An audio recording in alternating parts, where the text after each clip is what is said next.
behalf of Vodafone Idea, I welcome all participants to this earnings call.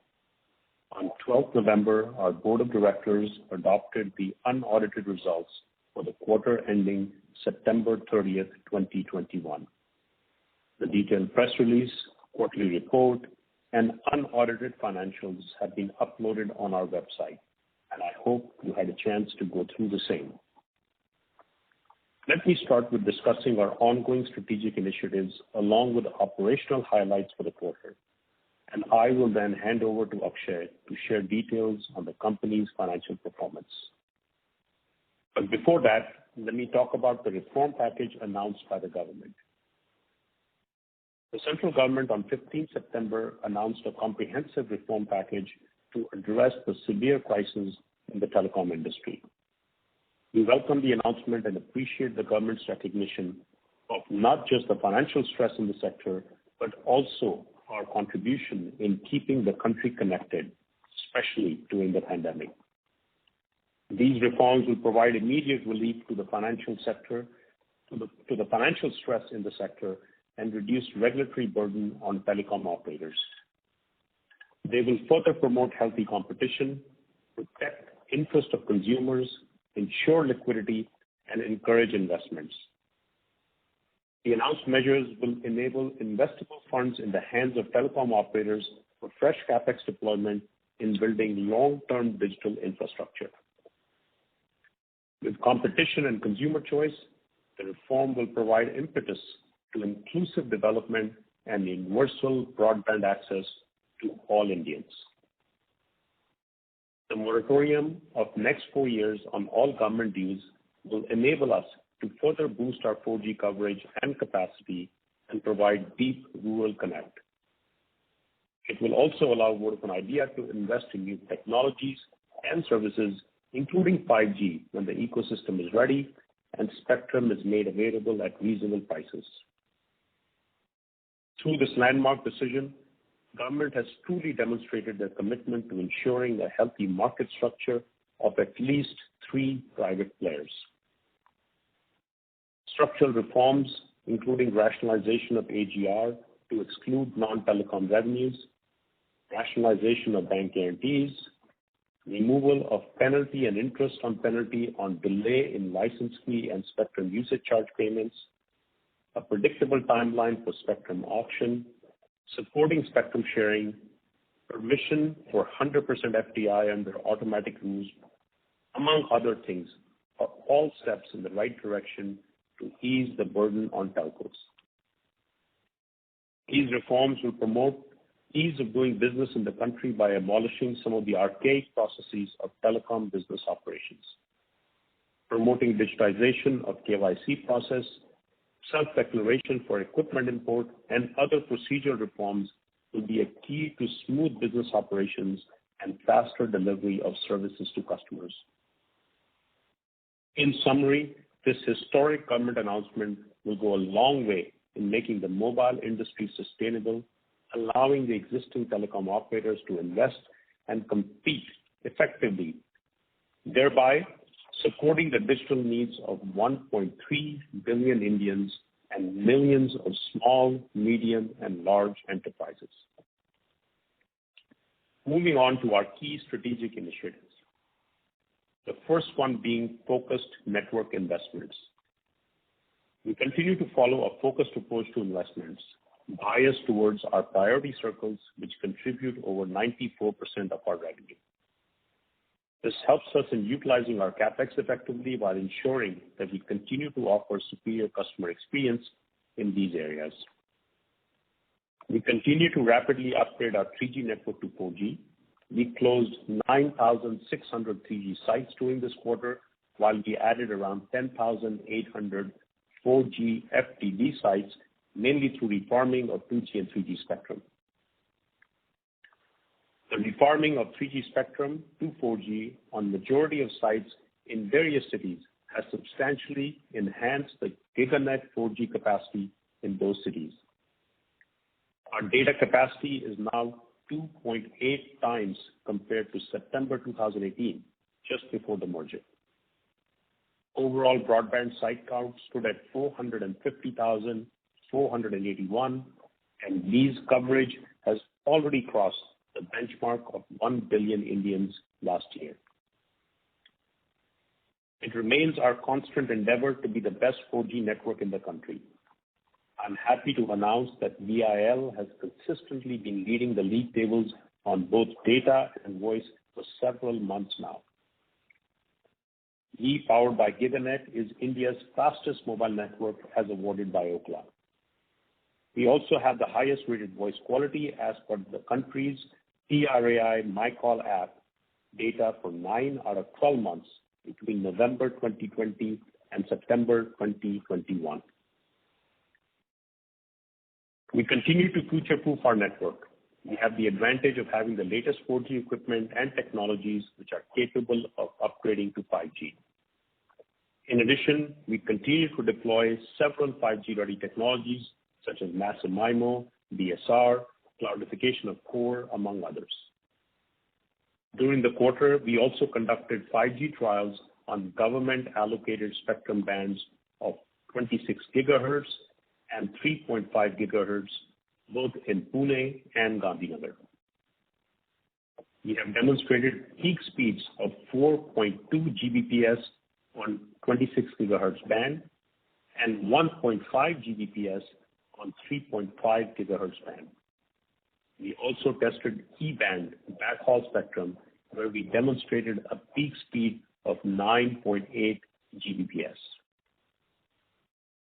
We have forged partnership with several technology leaders, ecosystem players, and Indian startups for developing a range of use cases relevant for Indian enterprises and consumers, such as smart cities, remote healthcare, remote education, smart automotive, drone-based surveillance, motion capture, gaming, etc., to demonstrate effective applications of 5G in India. We have partnered with several technology leaders and innovators like Ericsson, Nokia, L&T Smart Word and Communication Business, Atonet, Creek Labs, and Visby to develop exciting 5G use cases, and are confident that many new cases will emerge over the coming months and years. Moving on to market initiatives. Our unified brand V turned a year old in September 2021 and continues to garner good reception, building brand affinity across all customer segments in the country. V was recognized as the buzziest brand during IPL 2021 and also won the Gold and Silver Award in the Indian Digital Marketing Award 2021. We continue to improve ARPU through the adoption of 4G and UL plans by our customers. We have taken several tariff interventions in the last couple of months, such as increasing the entry price on non-UL prepaid plans to rupees 79 from rupees 49 in a phased manner during this quarter. We have also rolled out hikes in some of our postpaid plans. All these initiatives are ARPU accretive, benefits of which have flown in this quarter results and likely to accrue into next quarter as well.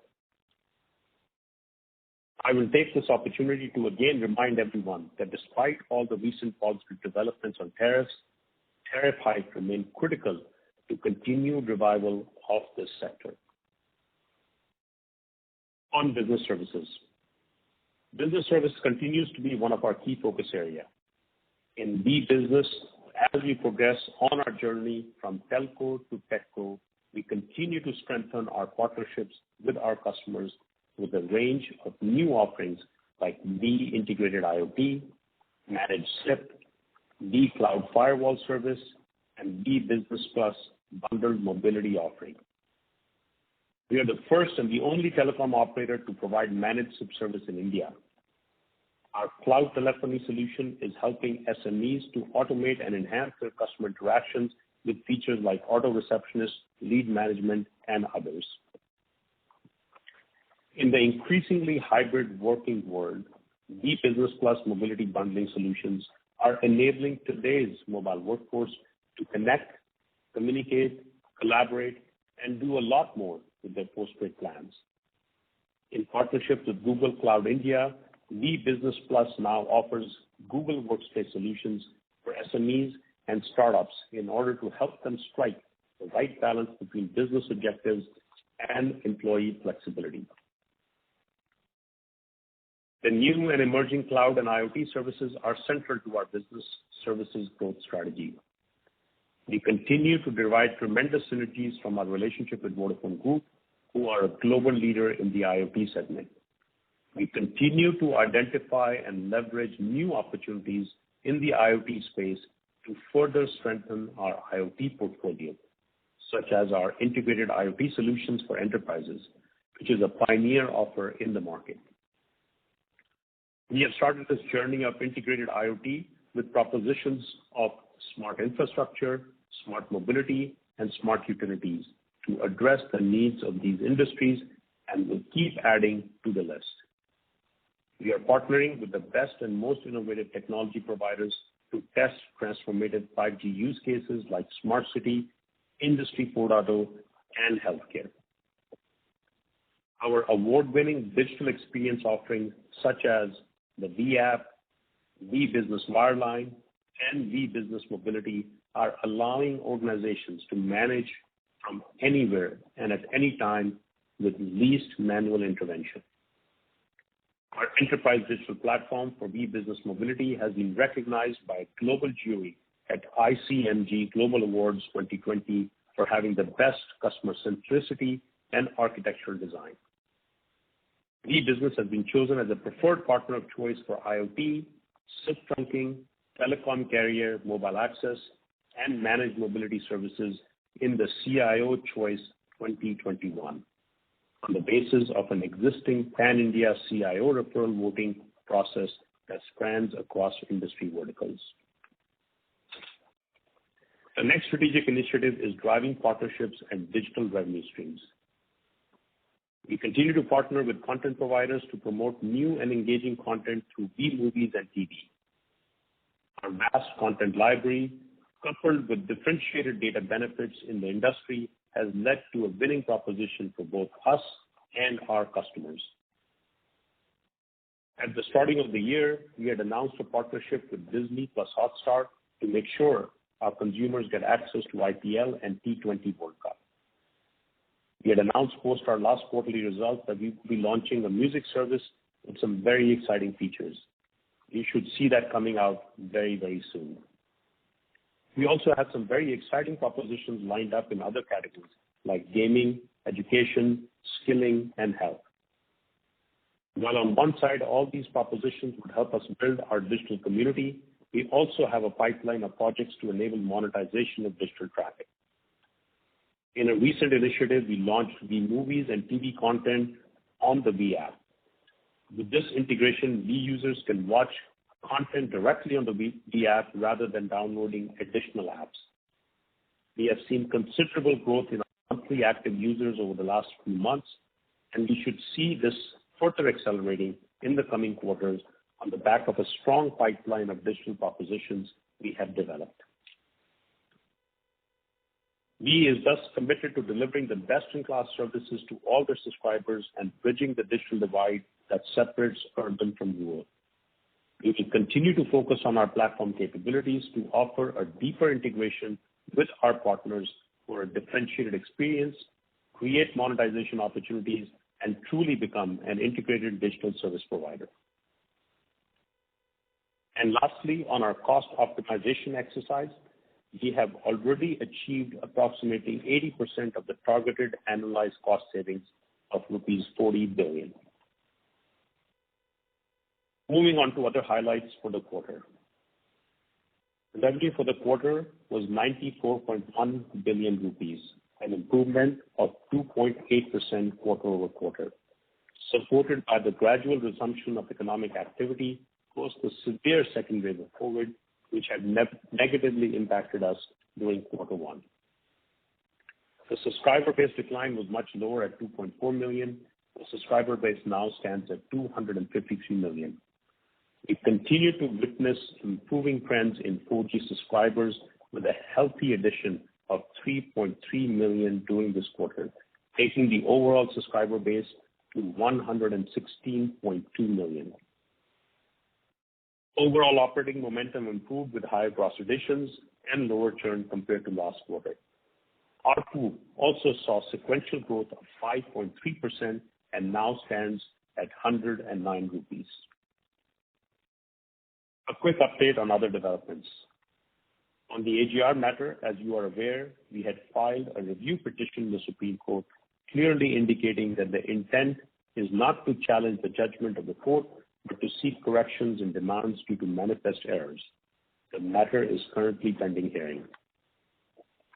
On fundraising, the announcement of the government reform package is a significant positive development, alleviating several investor concerns, including the government intention to have at least 3 private players in India and no payout towards the government dues during the next 4 years. We believe there will be renewed interest from investors. We are also in the process of updating our business plan. Once it's finalized, we will make suitable disclosures on fundraising. We expect to conclude this exercise during this fiscal year. Now with that, I hand over to Akshay, who will share the financial highlights for the quarter. Thanks, Ravinder. A very good afternoon to participants from India and a good morning or evening as applicable to overseas participants. Firstly, our revenue for the quarter improved by 2.8% compared to last quarter, supported by gradual resumption of economic activity post second wave of COVID. Adjusted for Ind AS 116 impact, EBITDA was rupees 15.6 billion for the quarter. There were one-offs of rupees 1.5 billion in quarter, primarily in other expenses, which were mainly on account of bad debt recoveries, where collections which were impacted because of lockdown in previous quarter were collected, as also some old receivables were collected and the related provisions were written back. Adjusted for one-offs, EBITDA of rupees 14.2 billion was higher compared to rupees 12.8 billion in Q1 on account of higher revenue and incremental cost optimization, which was partially offset by increase in customer acquisition costs due to higher gross additions during the quarter and other inflationary cost increases, including annual pay revisions. CapEx spend was rupees 13 billion in this quarter. With this, H1 FY22 CapEx stands at rupees 22.4 billion. The gross debt as of September 30, 2021 was rupees 1,947.8 billion, comprising of deferred spectrum payment obligations of rupees 1,086.1 billion, AGR liability of rupees 634 billion that are due to the government, and debt from banks and financial institutions of rupees 227.7 billion. The cash and cash equivalents were at rupees 2.5 billion. As a result, net debt at the end of the quarter stood at rupees 1,945.3 billion. As covered by Ravinder in his opening remarks, the government reforms package is a significant positive development. We have opted for the deferment of spectrum and AGR dues payable over next 4 years. This will result in deferment of rupees 147.3 billion payable annually towards spectrum acquired through auction till October 2016. For the 4 years, this amounts to deferment of rupees 589.1 billion. For the AGR dues, we are in discussion with the DoT to determine the final amount in line with the Supreme Court judgment. Further, there is an option to convert the interest arising from such deferment into equity. We are evaluating this and will be reverting on our decision on upfront conversion of interest into equity by the deadline of 12 January 2022. We thus have no government dues payable over the next 4 years towards spectrum and AGR, except for spectrum installments pertaining to March 2021 auction, which will start in FY24. This will provide the needed liquidity to enable us to make further investments. We are also in discussion with banks and investors for further debt and equity funding for investment, as well as for repayment of bonds maturing in this financial year. We'll be providing more details on these when the discussions are concluded. With this, I hand over the call back to Margaret and open the floor to questions. Thank you very much. We will now begin the question and answer session. Anyone who wishes to ask a question may press star and 1 on the touchtone telephone. If you wish to remove yourself from the question queue, you may press star and 2. Participants are requested to use handsets while asking a question. Anyone who would like to ask a question, please press star and 1 at this time. Ladies and gentlemen, we will wait for a moment while the question queue assembles.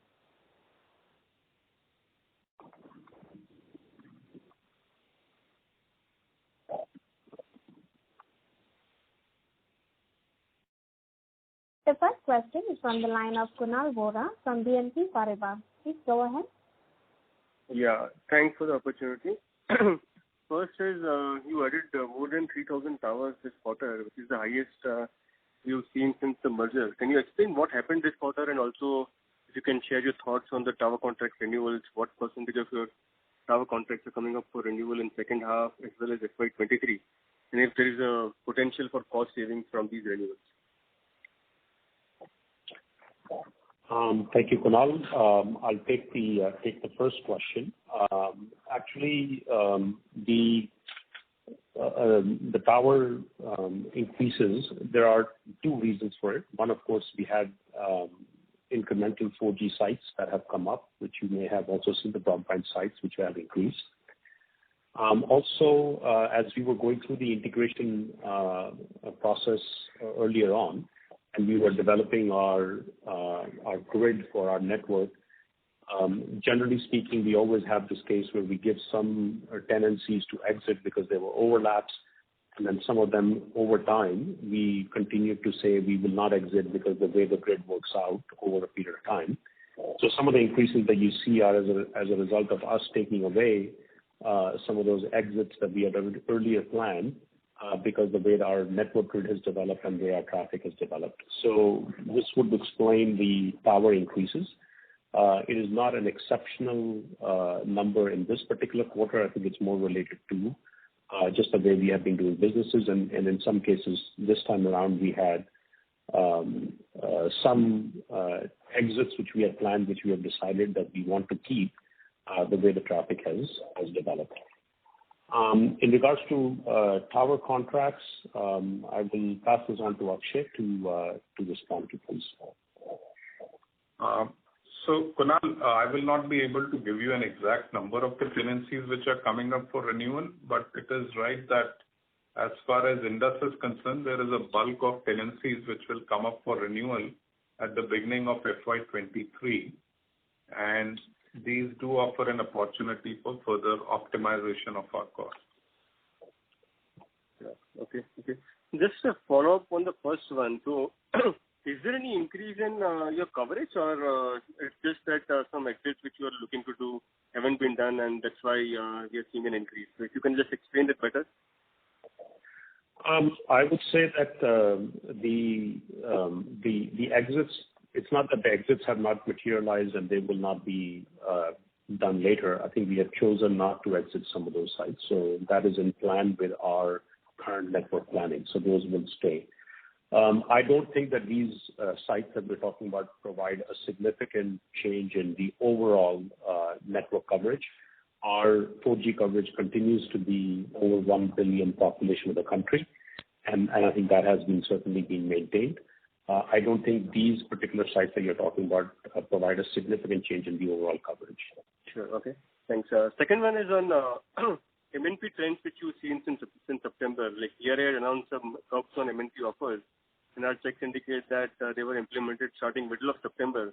So have you seen any reduction in variation from the competition and any benefits accruing to you from the same, from the MNP curbs? Yeah, I think, Kunal, you may have noticed that several weeks ago, the TRAI came out with, let's say, a review of a policy, or actually an existing policy, which they reminded everybody in regards to enforcement of an existing regulation, which says that there needs to be a level playing field for MNP as well as new acquisitions.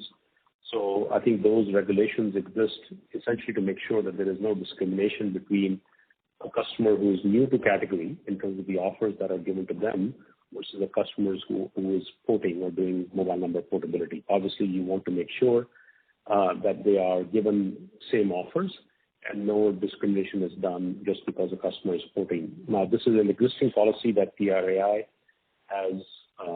has reminded everybody again, and they have said that they will enforce this rigorously.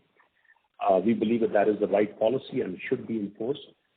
And we, in many ways, appreciate the reminder that the TRAI has given on this particular policy.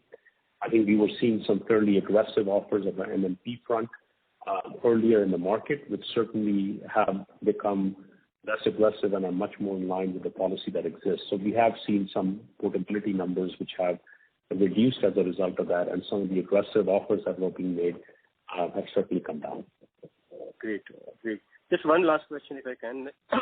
Regarding the tariff hike which you've taken in second quarter, 49 rupee plan and corporate, how much of the benefit is already accrued, and how much more can we expect in third quarter? Akshay, do you wish to answer that? So, Kunal, it is difficult to kind of quantify this, but I would say that a large part of the benefit of this tariff increase has come into this quarter. But there will be some spillover which will also come in the next quarter. But largely it is reflecting in the current quarter. And how is the consumer behavior been? Have you seen an increase in churn like last time you done this? No, actually, Kunal, on this particular one, we have seen a reduction in churn, as you've seen, compared to last quarter. Predominantly because I think these are smaller actions, and in many ways they are not the wider, broader tariff hikes that we have been talking about. But overall, we saw churn actually reduce in this particular quarter compared to, although last time around there was an impact of COVID, the second wave as well. So it's hard to exactly say where it will settle, but certainly this quarter the churn number has been lower. Understood. That's it from my side. Thank you, sir. Thank you. Thank you. The next question is from the line of Vineet Mangal from Edelweiss. Please go ahead. Good afternoon. Thanks for the opportunity. My question is Sorry to interrupt you, Mr. Mangal. May I request you to come on the handset mode, please? Okay, I will. Hello, am I audible now? This is clearer. Thank you. Please go ahead. Thanks for the opportunity. I just want to, ask, very not related to the finances, what happened to the music streaming services which you said that you are going to launch? As I mentioned in my opening comments, it's a matter of only a few days away. We have done some very interesting things, and I think the offer will be quite exciting. So you will see it very, very soon. So please stay tuned. And I'm just like a retail investor. I'm not I'm not from any institution or big analyst. Just that I can see the reputation of the company is not very good as when you see in the market. So the U broadband, in the starting of the year, I can see very good marketing strategies was going on, very good plans was going on, but now I don't see any articles from any U broadband related. So you are not planning to expand it to other cities, tier 2 cities, or maybe in later stage? Vineet, I'm not really sure if I can comment on your observations about the reputation not being very good and so on. So maybe it's something, a discussion we can take offline. And certainly the intent of this conference call is to not talk about the coverage expansion of new broadband, but maybe we're happy to take that question for you offline. Also, I think that might be worthwhile clarifying, because I think it was said that you are from a company called iDevice. It might be worth clarifying whether you are associated with them, or was that a mistake made in your introduction? Okay, that's it from me. Thank you. The next question is from the line of The next question is from the line of Sanjesh Jain from ICICI Securities. Please go ahead. Sanjesh Jain from ICICI Securities. Please go ahead with your question. Hello, can you hear me? Yes, we can hear you now. Okay, thank you. Good afternoon for taking my question, and thanks for taking my question. A few of them. First, on the data customer side, if I look at the total data customer, it has broadly remained flattish over since our merger. So broadly, we have been able to capture the 2G, 3G data user who are converting into 4G because our 4G continues to grow. But the overall data customer growth still remain muted or a flattish for last 3 years, which also indicate that we are losing some customer who are directly moving from a 2G voice to a 4G. What's our plan here to grow the overall data customer along with the growing 4G customer? Sorry, Sanjesh, I'm not sure I really fully understand the question. Data customers are close to 136 million we got, which used to be 140 million even at the time of merger. And the 4G has grown. We were at 80s, now we are at 116. But the overall data customers still remain flattish for us. No, I think so, Sanjesh, the strategy of the company is really to move customers from if they were using accidentally small amount of data on 2G, because 2G is obviously not designed for data usage. And the idea is to move them over to 4G and charge them the 4G traffic rates and higher ARPUs and so on. That is the strategy that we are working towards. And as you have noted, we see more and more every quarter that strategy to be working and overall 4G subscriber base increasing. And that is the stated strategy, and we will continue to do that part. Obviously, from a customer acquisition perspective, converting our existing customers who are currently using 2G into 4G and keeping them within the family, within our company is our topmost attempt, and we attempt to do that. So more and more of those we can migrate, the better it is, because these are customers who are already associated with our brand, have the affinity to our brand, like experience that they get potentially on 2G, maybe on 3G, and keeping them in 4G, and they tend to obviously will be the lower churn customers as well. So this is a stated strategy, and we will see more and more of that as we continue to go forward. And hopefully, obviously, we do acquire new customers as well, but overall, the intent is to grow the 4G customer base. Got it. But anytime sooner do we expect the total data customer to start growing in line with our competition who are able to now handsomely grow the total data customer along with the 4G? We are still some time away to see that. I think that is our attempt, Sanjesh, to keep on growing that. And as you would have seen over the last few quarters, we are accelerating on that space. And so our endeavor is to continue to accelerate as we build more and more capacity and coverage within our network. Got it.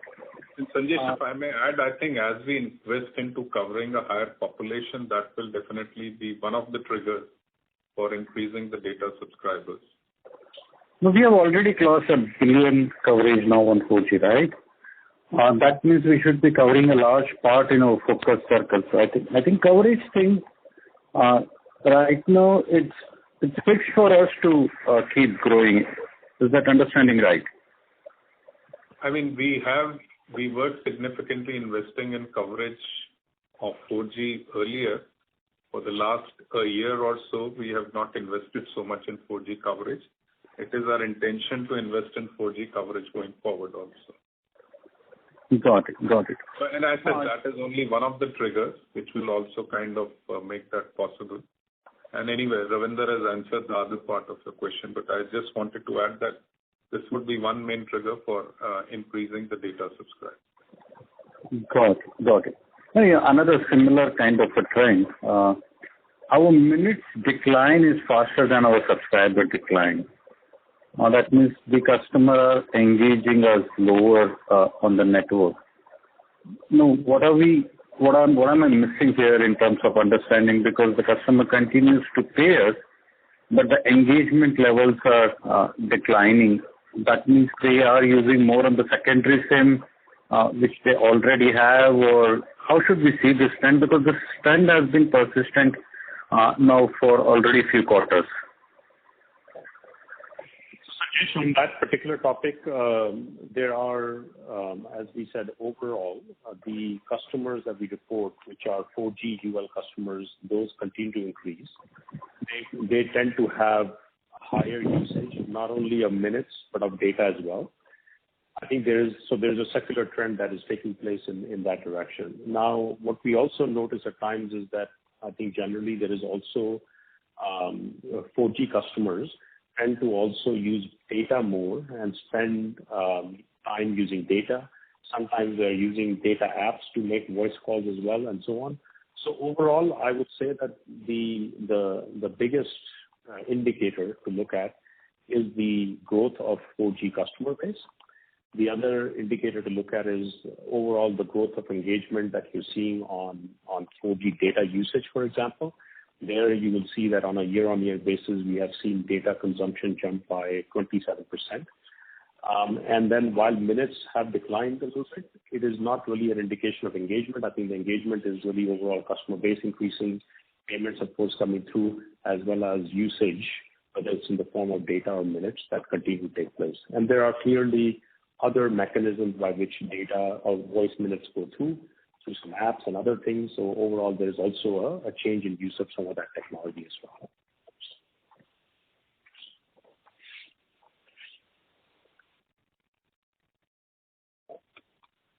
Any other question, Mr. Jain? Yeah. I got two questions. So one on the 5G trial, Ravindra, can you just elaborate on how has been the 5G trial for us in general and for the industry? What have been the observation on the various brands? How much is India ready for this 5G? And this debate on indigenous or disintegrated versus bundle network. Now, if you can just share us some thought through your 5G trial, touching upon each of these aspects, that will be very useful. And one related question on the backhaul, you made a interesting observation on the E-band and V-band. Now, does this really solve a problem where the fiber requirement in the future, even on the 5G, assuming these bands are allocated to us to use for a backhaul, do you think can be a credible solution for the 5G? So, Sanjesh, I'll start with the last part first. Yes, absolutely. This is the reason why we did these tests on the E-band spectrum that we talked about. It is absolutely a credible solution and certainly something that can be replaced. And hence, we are encouraging in the TRAI consultation that is starting on spectrum to really take a very close look at these bands. And that's why we asked for these bands to be given as part of the trials. And certainly we see that as an alternative to fiber. So that's the last part of your question. On 5G, as I mentioned in my opening statement, in 2 locations, we have set up a standalone 5G network. We're using, the 26 gigahertz as well as 3.5 gigahertz spectrum, which has been allocated to us. I would say that from a speed perspective, purely speed, we've been able to demonstrate very, very high speeds. Again, the speeds were mentioned in my opening comments. So I think that one part, we've been able to show that, within India, we can deliver those type of speeds and latency and so on, which I think is very, very positive. Then I think the bigger question and the more important question is what exactly and what specific use cases will be much more relevant in India. And for there, again, I mentioned in my opening comments, several partnerships and alignments that we've done, not only from technology suppliers, but to also other Indian startups and so on, in that entire gamut, to come up with several areas of use cases that we are currently testing. We will be showcasing actually many of these use cases in the coming weeks, and you will get a chance to hear more about the outcomes that are coming out of that, which I think will give us a very good idea of what the capabilities in the 5G space and what use cases will fly in India. So I think you will see much more information coming out in regards to that. And I think your last part of your question was around the standards and Open RAN. We believe we absolutely support Open RAN. We believe Open RAN is an alternative in the industry for breaking down different parts of the network and building that in a best-of-breed kind of a manner. I think this is a global effort that is taking place in many, many countries. This has been done. We are, of course, in close contact with our shareholders in Vodafone Group, who are leaders in this space and developing very much the technology. And we believe this is overall the future of open networks to come, especially in 5G, which will enable that going forward. No, but have we tested any indigenous, or right now the testing is on the standard equipment? No, we are testing several things, but we are not willing to announce, or we're not able to make that announcements today. Okay, so the testing will also include some of these indigenous or a disintegrated kind of an equipment along with the standard ones. As I said, we are supporters of the Open RAN, network piece, which does include different elements rather than just an end-to-end provider. Got it. Just one last question before I end this. Can you give us some sense on the tariff hike? Where are we? What is stopping us? It's been a while now we have been talking about the tariff hike. You did mention about fundraise by end of fiscal, that gives us a clear roadmap for us. Can you just elaborate on the tariff hike side as well? So Sanjesh, as I said, some activity on the tariff hike has already started to happen, which again I mentioned and has been talked about in some of the earlier questions as well. And I can tell you that you will not find anybody more vocal about the fact that we do need tariff hikes in the country. We said it in my opening comments. I'll say that earlier on as well. I believe the time for tariff hikes is certainly approaching, and my hope is that as an industry, especially after this government reform package has been announced and the government has taken these very, very significant steps to shore up the industry, that tariff hikes, which are the next important step, will also take place soon. So I think for us particularly as a company, I think we have said that we will not shy away from raising tariffs. If we are going to raise it, we have to do it when it is the right time for our company and our customers, and it's something that we obviously watch very closely, although we of course don't have anything to announce today. Got it. Thanks for answering all my questions patiently, and best of luck for the future.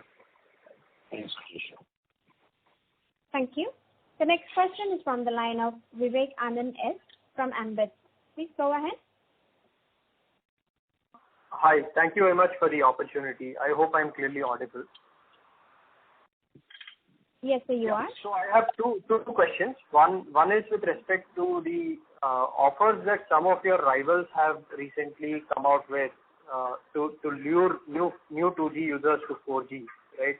So whether it's a subsidized device or whether it's a cashback scheme on various devices purchased by a new smartphone user, what sort of impact are we seeing on our base as far as the upgrades from 2G to 4G go? Secondly, is it possible for you to help us understand the split of spectrum across the technologies, basically the liberalized spectrum? Ravinder, I heard that you said in the earnings call in the beginning that most of the spectrum that was earlier in 3G has now been refarmed to 4G, and you have deployed the requisite FDD sites also.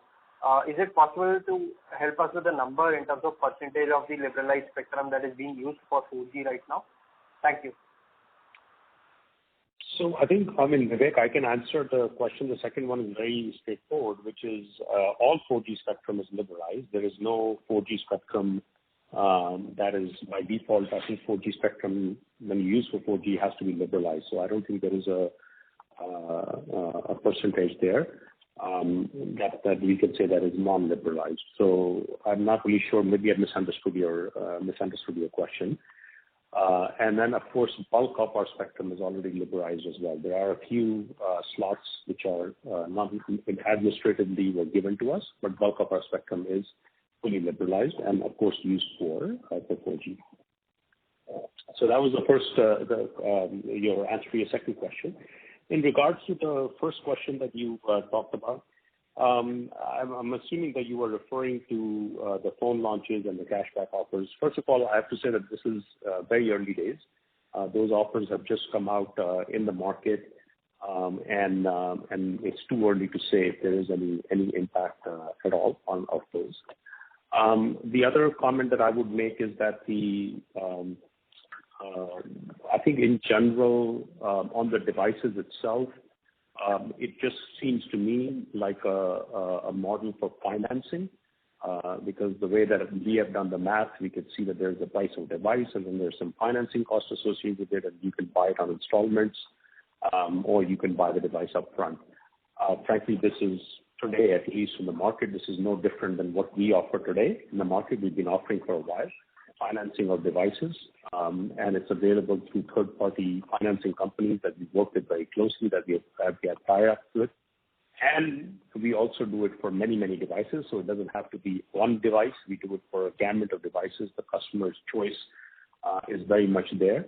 And also in our case, we do it not only for new devices, but we also do it for refurbished devices in the models that are there. So I think we offer a significant amount of choice to customers in that space. And certainly what we see in the market today doesn't seem to be anything different at this time. Although, as I said, it's too early to say if there's going to be any impact of those, because it's just not enough time yet. Vivek, if I can add to the response on the spectrum details, just to be clear, we have a total spectrum of 1768 megahertz, out of which almost everything, there is only 30 megahertz, which is administrative spectrum. So almost all the spectrum is liberalized. Now, out of that, we have got about 195 megahertz and 195 into 2 in 2100 band. Most of it is now being used for 4G. In some cases, it is also that within a certain circle, some will be used for 3G, and some cities may have been reformed to 4G. So it is not that you can quantify, but the direction is that 3G will, over a period of time, as the subscribers in every area keep on reducing, this will be reformed to 4G. So I think that is only a matter of time. So the way to look at it would be that if we kind of assume that till the time 2G is there, a single carrier of 2G, which is about 10 megahertz per circle into 22 circles, roughly 220 megahertz would be required for 2G. The rest of it, including whatever is being currently used for 3G, will be already is or will become available for 4G. Right. No, understood. Akshay, that's very clear. That was my question. Thank you. Thank you. The next question is from the line of Samuel Chen from Allianz Bernstein. Please go ahead. Hi, can you guys hear me? Yes, we can hear you. Good. Okay. Thank you for your opportunity. Just two questions on my side. I think the industry definitely need a ARPU improvement. This is another question about the ARPU. But what I'm really curious is that we've been hearing multiple operators basically waiting for other operators to raise ARPU. But recently, one of your competitors has somewhat loosened their stance and mentioned that they are looking to achieve a certain level of ARPU by a certain timeline. Is it my understanding that Vodafone Idea will more likely to follow if your competitors are raising ARPU first, or would you be more likely to take the first step? Thank you. Well, I mean, I think we've been fairly clear earlier that we are not in a situation where we say we will only follow or we will be always the first one to do. I think we believe when it is the right time for our company and for our customer base, we will make that tariff increase. And has been evident, we have been slowly doing that, as mentioned earlier in my opening comments, both slightly for prepaid customers as well as for some of the postpaid customers, both in the family plan area as well as in the enterprise area. So I don't think it is a question of whether we will follow somebody. I think we will do it when it is the right time for our company. I think what others decide to do or what they choose to do, obviously, it's in their prerogative, and it's difficult for me to comment on their plans. Okay, thank you very much, Noe. The second question is on the 5G spectrum. Obviously, the previous reserve price was very high. I think TRAI is currently reviewing the price at the moment. Would you guys be able to discuss what your 5G spectrum strategy is? Let's say if the price stay the same, or if the price goes for a significant discount? Just kind of general color would be great. Thank you. No, I think if the price remains the same, I expect that the outcome of any spectrum auction will be the same as last time, which is the spectrum goes, unallocated, and there are no buyers for that spectrum. So I assume that the price will have to decline. We've been saying, as everybody else, externally have been saying as well, that the prices are too high and they need to come down. And really, so our bidding strategy and how much spectrum we get will, of course, be dependent on the pricing. But as of now, the pricing in the market that's available, unless we come out with new pricing from TRAI, we believe it's too expensive, and hence the auctions have not been successful earlier. Okay, thank you very much. All the best. Thank you. Thank you. The next question is from the line of Aditya Bansal from Nomura. Please go ahead. Good afternoon. Thanks a lot for the opportunity. Just wanted to check if we need to provide any additional bank guarantees for availing moratorium on the spectrum dues. If not, what happens to the existing bank guarantees that we have submitted for spectrum dues? So, Aditya, in fact, the cabinet, reform package is actually going to reduce the number of bank guarantees that the government holds. So there is clearly a reduction and reconciliation where they will bring down on the performance-based guarantees. The amount will come down to 20% of what it is today, and that process is already starting. And then on the spectrum dues itself, because there are no spectrum payments to be made for the next 4 years, there is essentially no requirement for bank guarantees until a period of time that those spectrum dues are due, which will be before the 4th year. So the requirements today are that they generally bank guarantees need to be given a year prior to when the payments are due. So since the moratorium is for 4 years, we believe that there is no bank guarantees requirement for the next certainly 3 years till the payments become due. And so we expect that those bank guarantees will be returned as well, the spectrum bank guarantees to be returned as well. The amount of the bank guarantee when they have to be paid will depend, of course, on the spectrum installments, and that, of course, depends on the amount that you have to pay basis the choices that you make in regards to the conversion of interest into equity and so on. So I think those decisions will drive the quantum, but we don't believe that there is any bank guarantee requirement for spectrum for the next 3 years until the moratorium period comes to an end, or a year before the moratorium period goes to an end. Thanks a lot. So have we heard anything from DoT on the return of the bank guarantees, or is it our understanding on the same? Yeah, no, I think they are working on it and they're progressing it. It's a big, we've been giving bank guarantees for so long. There's so many spectrum, so many bands and all the different circles. And I think it's a monumental task for them to reconcile and return those appropriately. I'm sure that those processes will start fairly soon. Another one was we have large debt repayments which are coming due over the next few months. So what are the options available with the company to service them? Could you elaborate on that? Akshay, could you please comment on that? Yeah, so as I mentioned in my opening remarks, that we are in discussions with both our banks and investors for raising both debt and equity. These discussions also include some kind of arrangement of funding to be able to meet the immediate maturities of debt which are coming up in FY22, the remaining part of FY22. So we are working on this. We are in fairly advanced stages of discussion with our bankers, and we should have a conclusion soon. Sure. Thanks a lot. And lastly, are we looking at any handset tie-up to ring-fence our own feature phone subscribers? I think our strategy on handset has been very clear, which is today we have arrangement with several providers, both of handset manufacturers as well as with financing companies. And we bring that tie-up together in the form of bundling them together, which can be purchased by our customers in the form of installments through financing. We believe that is the best model because it provides choice to the customers on not only the type of devices and price points that they want to use. So if somebody wants a 10,000 rupee device versus a 15 versus 20 or 8,000, that's the choice that they can make, and then they can appropriately finance that.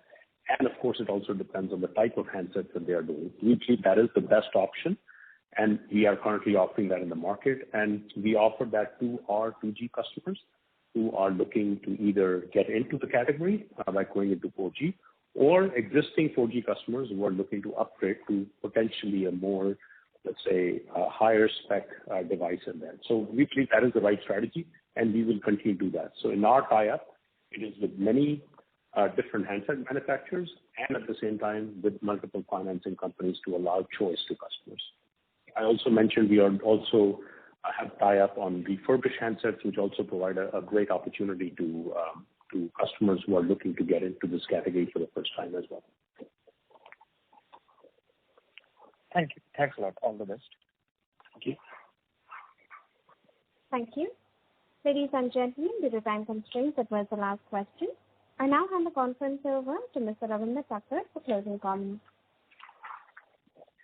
Thank you, Margaret. Well, we hope that the disruptions post second wave of COVID are behind us as the massive vaccination drive continues. We are aware of our duty and the critical role we play in keeping the nation connected, and we will keep on striving to provide uninterrupted services while maintaining an exceptional quality of service. We sincerely appreciate the government's recognition of the criticality of the telecom sector and the support provided by them to address several long-standing issues faced by the sector. We will now focus on achieving our strategic goals with renewed vigor and with clear intent to improve our competitive position in the marketplace.